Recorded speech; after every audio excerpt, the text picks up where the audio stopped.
السلام علیکم ورحمۃ اللہ تعالی وبرکاتہ۔ آپ سبھی حضرات کو جمعہ مبارک ہو۔ اس مبارک دن میں، اس مہینے کی مبارک تاریخ کو آنے والے مبارک مولود کی تعریف کرتے ہیں، ان کے رخ زیبا کو بیان کرتے ہیں، ان کے نور کو بیان کرتے ہیں۔ اللہ تبارک و تعالی قرآن میں فرماتا ہے، قد جاءکم من اللہ نور و کتاب مبین، تحقیق کہ تمہارے پاس اللہ کی طرف سے نور آ گیا اور روشن کتاب۔ یہ نور ہے کیسا، اس کی روشنی کیسی ہے، اس کی تمازت کیسی ہے، اس کی دوفشانی کیسی ہے، آئیے شاعروں کی زبانی سنتے ہیں۔ ڈاکٹر اقبال صاحب کہتے ہیں، رخ مصطفیٰ ہے وہ آئینہ کہ اب ایسا دوسرا آئینہ نہ ہماری چشم خیال میں، نہ دکان آئینہ ساز میں۔ امام اہل سنت ان سے پہلے کہتے ہیں، حسن یوسف پہ کٹی مصر میں انگشت زنا، سر کٹاتے ہیں تیرے نام پہ مردان عرب۔ اور ان سے بھی پہلے 1400 برس پہلے چلے جائیے، جناب سیدنا حضرت حسان ابن ثابت رضی اللہ تعالی عنہ نے فرمایا، وَأَجْمَلُ مِنْكَ لَمْ تَرَ قَطُّ عَيْنِي وَأَحْسَنُ مِنْكَ لَمْ تَلِدِ النِّسَاءُ خُلِقْتَ مُبَرَّأً مِنْ كُلِّ عَيْبٍ كَأَنَّكَ قَدْ خُلِقْتَ كَمَا تَشَاءُ۔ یا رسول اللہ، آپ سے خوبصورت، آپ سے زیادہ جمیل ہماری نگاہوں نے دیکھا ہی نہیں، آپ سے زیادہ حسین کسی ماں نے جنا ہی نہیں۔ آپ ہر عیب سے، ہر خامی سے، ہر نقص سے منزہ و مبرہ پیدا کیے گئے ہیں۔ ایسا لگتا ہے گویا آپ کے رب نے آپ کو آپ کی مرضی کے مطابق پیدا کیا۔ امام اہل سنت یہیں پہ فرماتے ہیں، وہ کمال حسن حضور ہے کہ گمان نقص جہاں نہیں، یہی پھول خار سے دور ہے، یہی شمع ہے کہ دھواں نہیں۔ اور اسی شعر کی ترجمانی کرتے ہوئے کہتے ہیں، لم یأتی نظیرک فی نظر مثل تو نہ شد پیدا جانا، جگراج کو تاج ترے سرسو ہے تجھ کو شہ دو سرا جانا۔ یہ جمال اور یہ تابانی، یہ رخ زیبا کی نورانی ایسی تھی کہ جب لوگ ان کو دیکھا کرتے تھے تو بے ساختہ کھڑے ہو جایا کرتے تھے۔ پیارے آقا صلی اللہ تعالی علیہ وسلم ایک مرتبہ تشریف لائے، صحابہ کی انجمن لگی ہوئی تھی، ان کی مجلس قائم تھی۔ اس رخ زیبا کی تاب نہ لاتے ہوئے تمام صحابہ احتراماً تعظیماً کھڑے ہو گئے۔ پیارے آقا نے فرمایا، اجلسو اجلسو، بیٹھ جاؤ بیٹھ جاؤ۔ تمام صحابہ حکم کی تعمیل کرتے ہوئے بیٹھ گئے۔ جناب حضرت حسان بن ثابت رضی اللہ تعالی عنہ کھڑے رہے۔ حضور ان کے پاس سے گزرے، گزرنے کے بعد ان سے فرمایا، حسان لماذا لم تجلس، ما منعک ان تجلس، آپ کیوں نہیں بیٹھے؟ آپ کو کس چیز نے منع کیا، کس چیز نے روکا کہ آپ بیٹھیں؟ تو حضرت حسان نے بے ساختہ اپنی زبان سے کچھ اشعار کہے، اور کیا شاندار اشعار تھے، اللہ اکبر۔ فرماتے ہیں، قیامی قیامی للعزیز علی فرض وترک الفرض ما هو مستقیم، عجبت لمن له قلب وعقل ویرى هذا الجمال ولا يقوم۔ عرض کرنے لگے، یا رسول اللہ، محبوب کے لیے کھڑا ہونا، قیام کرنا میرے اوپر فرض ہے، اور فرض کو ترک کرنا یہ ٹھیک بات نہیں ہے۔ مجھے تو تعجب ان لوگوں پر ہے جن کے پاس دل ہے، عقل ہے، ہوش و خرد ہے، اور یہ جمال دیکھتے ہیں، یہ خوبصورتی دیکھتے ہیں اور کھڑے نہیں ہوتے۔ مجھے تعجب تو ان پر ہے جن کے پاس دل بھی ہے، عقل بھی ہے، اور پھر یہ خوبصورتی دیکھتے ہیں، یہ جمال دیکھتے ہیں، یہ نورانیت دیکھتے ہیں، یہ تمازت دیکھتے ہیں اور کھڑے نہیں ہوتے۔ عجبت لمن له قلب وعقل ویرى هذا الجمال ولا يقوم۔ اللہ اکبر۔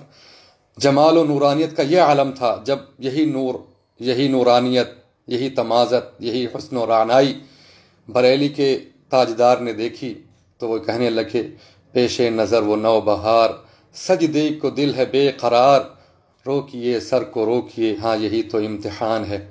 اس قدر عظیم الشان، اس قدر شاندار رعنائی حسن و زیبائی اللہ تبارک و تعالیٰ نے عطا فرمائی کہ 1400 برس پہلے وہ جنہوں نے آپ کے ساتھ شب و روز گزارے، دن و رات گزارے، وہ کہنے لگے، مولا علی کہنے لگے، جنہوں نے بچپن سے لے کر کے جوانی تک، جوانی سے لے کر کے ادھیڑ عمر تک آپ صلی اللہ تعالیٰ علیہ وسلم کے ساتھ بسر کی، اس کے بعد انہوں نے بھی یہی کہا، یا رسول اللہ لم ارا مثلہ قبلہ ولا بعدہ، میں نے حضور جیسا نہ آپ سے پہلے دیکھا اور نہ ہی آپ کے بعد میں دیکھا۔ یہ اگلے زمانے والے کہتے ہیں حسن تیرا سا نہ دیکھا نہ سنا، یہی کہتے ہیں اگلے زمانے والے۔ اور حضرت انس بن مالک رضی اللہ تعالی عنہ کہتے ہیں، ان اللہ لم یبعث نبیا ورسولا الا حسن الوجہ وحسن الصوت، اللہ تبارک و تعالی نے جتنے بھی انبیاء اور مرسلین بھیجے سب کے سب بہترین چہرے والے، بہترین آواز والے تھے۔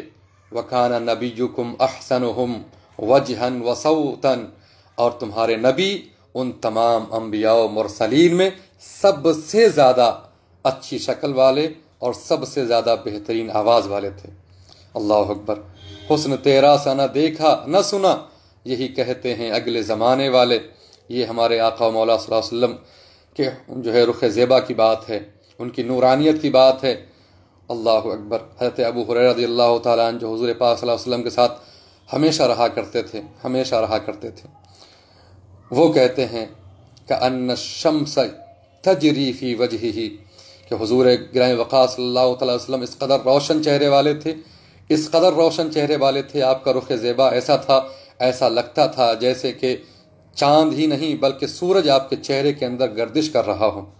اللہ اکبر، چاند و سورج کی بساط ہی کیا ہے، ان کی اوقات ہی کیا ہے، چاند کی اوقات کیا ہے، سورج کی اوقات کیا ہے کہ مقابلہ کرے حضور گرامی وقار صلی اللہ علیہ وسلم کے چہرے انور کا۔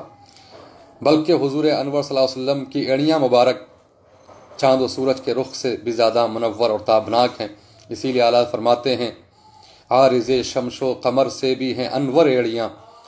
تو ہمارے پیارے آقا صلی اللہ علیہ وسلم کو جس نے بھی دیکھا، وہ صحابی ہو یا صحابیہ ہو، جس نے بھی دیکھا اس نے یہی کہا کہ آپ چاند ہیں، بلکہ چاند سے بھی زیادہ روشن ہے۔ حضرت جابر رضی اللہ تعالیٰ عنہ فرماتے ہیں ایک دن وہ چاند کو دیکھ رہے تھے، 14ویں کی رات تھی، چاند کی طرف دیکھتے، کبھی حضور گرامی وقار صلی اللہ علیہ وسلم کے چہرے کی طرف دیکھتے، پھر کہنے لگے جب ان سے نہیں رہا گیا، فَهُوَ أَحْسَنُ عِنْدِي مِنَ الْقَمَرِ، حضور گرامی وقار صلی اللہ تعالیٰ علیہ وسلم تو میرے نزدیک چاند سے بھی زیادہ حسین و جمیل ہیں۔ اللہ اکبر، چاند سے تشبیہ دینا یہ بھی کوئی انصاف ہے؟ چاند میں تو داغ ہے پر ان کا چہرہ صاف ہے۔ یہ ہمارے نبی صلی اللہ علیہ وسلم کے رخ زیبا کی بات ہے کہ جس نے ان کو دیکھا، صحابی ہو یا صحابیہ، ایک صحابیہ ہے بنت ربع بنت معوذ نام ہے ان کا، ربیع بنت معوذ، انہوں نے دیکھا، دیکھنے کے بعد وہ کہنے لگی لو رأیت شمس طالعۃ، اگر تم ان کو دیکھتے تو ایسا لگتا جیسے کہ سورج طلوع کر آیا ہو، ایسا لگتا جیسے کہ سورج طلوع کر آیا ہو۔ اللہ اکبر، ام معبد نے ان کو دیکھا جب آپ ہجرت کر رہے تھے، مکہ سے مدینہ جا رہے تھے، ام معبد نے دیکھا تو کہنے لگیں ظاہرۃ الوداع، ظاہر الوداع ابلج الوجہ، آپ صلی اللہ علیہ وسلم کا چہرہ انور بہت ہی زیادہ روشن و تابناک اور پاک و صاف تھا۔ تو جس نے بھی ان کو دیکھا وہ ان کے حسن کا دیوانہ ہو بیٹھا، ان کے چہرے انور کی تاب نہ لا کر کے کھڑا ہو بیٹھا، اور جو نہ کھڑا ہوا اس پر تعجب کیا گیا کہ جس نے یہ رخ انور دیکھا، یہ جمال دیکھا اور کھڑا نہ ہوا۔ اللہ اکبر، تعجب ہے ایسے بندے پر کہ جو یہ جمال دیکھے، نورانیت دیکھے اور کھڑا نہ ہو، ارے بلکہ جھک جانا چاہیے، لیکن شریعت مانے ہے اس لیے ہم جھکتے نہیں۔ پیش نظر وہ نو بہار، سجدے کو دل ہے بے قرار، روکیے سر کو روکیے، ہاں یہی تو امتحان ہے، امتحان ہے، اس لیے ہم جھکتے نہیں لیکن کھڑے ہو سکتے ہیں، جیسے کہ حضرت حسان ابن ثابت رضی اللہ تعالی عنہ کھڑے ہوئے، اور کھڑے ہونے کے بعد جب حضور نے پوچھا کہ کیوں کھڑے ہوئے، جب میں نے تم سے کہا کہ بیٹھ جاؤ تو کیوں کھڑے ہوئے؟ اللہ اکبر، حضرت حسان نے پیارا جواب دیا، قیامی للحبیب علی فرض وترک الفرض ما ہوا مستقیم، میرے لیے، عزیز کے لیے، میرے محبوب کے لیے کھڑا ہونا مجھ پر فرض ہے، اور فرض کو ترک کر دینا یا رسول اللہ یہ تو اچھی بات نہیں ہے، یہ تو درست بات نہیں ہے۔ عجبت لمن لہ قلب وعقل، مجھے تو تعجب ان لوگوں پر ہے جن کے پاس عقل بھی ہے، قلب بھی ہے، وَيَرَى هَذَا الْجَمَالَ وَلَا يَقُومُ، اور یہ جمال دیکھتا ہے، حسن و رعنائی دیکھتا ہے، خوبصورتی دیکھتا ہے اور کھڑا نہیں ہوتا۔ تعجب ہے ایسے بندے پر، حضور مسکرا دیے، وہ تبسم پنہا فرما دیے جس نے ہزاروں دلوں پر بجلیاں گرا دیں۔ اللہ اکبر، ہم کو بھی دکھا دے وہ رخ خندہ ایک بار۔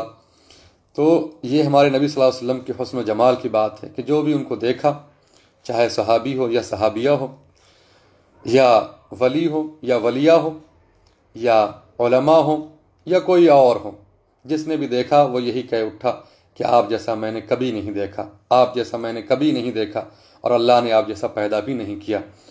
حسن کھاتا ہے جس کے نمک کی قسم، اللہ اکبر، حسن کھاتا ہے جس کے نمک کی قسم، وہ ملی ہے دل آرا ہمارا نبی، وہ ملی ہے دل آرا ہمارا نبی۔ تاج الشریعہ کہتے ہیں، ہے نمک جس کا خمیر حسن میں، ہے نمک جس کا خمیر حسن میں، وہ ملی ہے حسن آرا آپ ہیں، وہ ملی ہے حسن آرا آپ ہیں۔